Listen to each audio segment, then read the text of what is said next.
শোন গাদা, না তো মিয়া দেখতে যেতেছি, ওই মিয়া পক্ষ জানি কোনো ভাবেই বুঝতে না পারে যে তুই কানা। আচ্ছা আব্বা।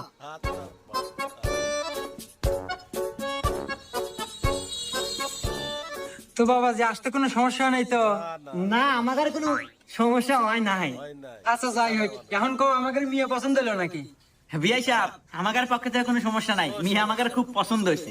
আলহামদুলিল্লাহ, বিয়ে যাওয়া তো পাকাপুক্তি হইলো, তাহলে এই সুবাদে মিষ্টি মুখ করা যায়। বাবাজি, তাহলে তোমার হাত দিয়ে সব মিষ্টি মুখটা করাই দাও।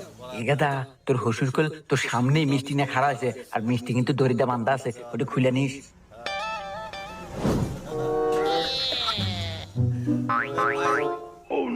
শ্বশুর আব্বা, মিষ্টি তো হুক নক না কে, মনে হয় মিষ্টি ছুড়ো কম দিছে।